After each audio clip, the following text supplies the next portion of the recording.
I like your style. You make up your own rules, just like me. Bean Counter said I couldn't fire a man just for being in a wheelchair. Did it anyway. Ramps are expensive. The lab boys just informed me that I should not have mentioned the control group. They're telling me I ought to stop making these pre-recorded messages. That gave me an idea. Make more pre-recorded messages. I pay the bills here. I can talk about the control group all damn day. All these science spheres are made of asbestos, by the way. Keeps out the rats. Let us know if you feel a shortness of breath, a persistent dry cough, or your heart stopping, because that's not part of the test. That's asbestos. Good news is the lab boys say the symptoms of asbestos poisoning show a median latency of 44.6 years. So if you're 30 or older, you're laughing. Worst case scenario, you miss out on a few rounds of canasta. Plus, you forwarded the cause of science by 3 centuries. I punch those numbers into my calculator, it makes a happy face. If you need to go to the bathroom after this next series of tests, please let a test associate know, because in all likelihood, whatever comes out of you is going to be coal. Only temporary, so do not worry. If it persists for a week, though, start worrying and come see us, because that's not supposed to happen. Now, if you're part of control group Kepler-7, we implanted a tiny microchip about the size of a postcard into your skull. Most likely you've forgotten it's even there. But if it starts vibrating and beeping during this next test, let us know, because that means it's about to hit 500 degrees, so we're going to need to go ahead and get that out of you pretty fast. All right, we're working on a little teleportation experiment. Now, this doesn't work with all skin types, so try to remember which skin is yours, and if it doesn't teleport along with you, we'll do what we can to sew you right back into it. For this next test, we put nanoparticles in the gel.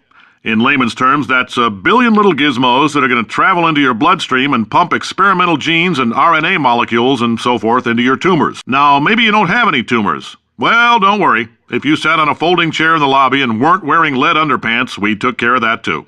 If you're allergic to peanuts, you might want to tell somebody now, because this next test may turn your blood into peanut water for a few minutes. On the bright side, if we can make this happen, they're going to have to invent a new type of Nobel Prize to give us, so hang in there. Just a heads up, that coffee we gave you earlier had fluorescent calcium in it so we can track the neuronal activity in your brain. There's a slight chance the calcium could harden and vitrify your frontal lobe. Anyway, don't stress yourself thinking about it. I'm serious. Visualizing the scenario while under stress actually triggers the reaction. Right. Now you might be asking yourself, Cave, just how difficult are these tests? What was in that phone book of a contract I signed? Am I in danger? Let me answer those questions with a question. Who wants to make $60? Cash.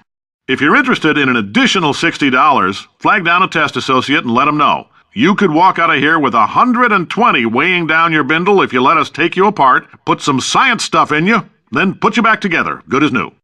Just a heads up, we're going to have a superconductor turned up full blast and pointed at you for the duration of this next test. I'll be honest, we're throwing science at the wall here to see what sticks. No idea what it'll do. Probably nothing. Best case scenario, you might get some superpowers. Worst case, some tumors, which we'll cut out.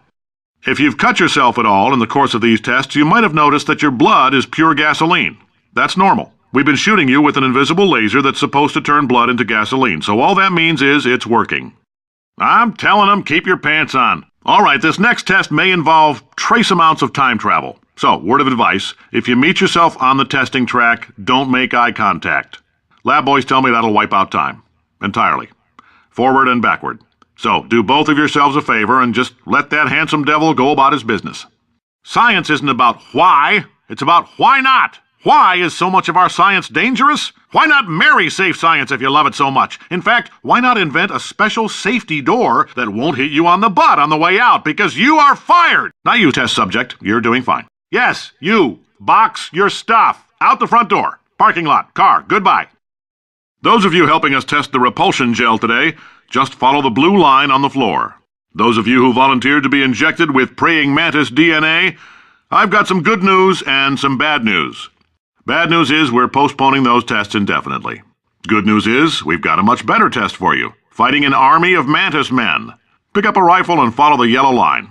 You'll know when the test starts. Oh, in case you got covered in that repulsion gel, here's some advice the lab boys gave me. Do not get covered in the repulsion gel. We haven't entirely nailed down what element it is yet, but I'll tell you this, it's a lively one, and it does not like the human skeleton. All right, I've been thinking. When life gives you lemons, don't make lemonade. Make life take the lemons back. Get mad! I don't want your damn lemons! What am I supposed to do with these? Demand to see life's manager. Make life rue the day it thought it could give Cave Johnson lemons. Do you know who I am? I'm the man who's gonna burn your house down with the lemons. I'm gonna get my engineers to invent a combustible lemon that burns your house down.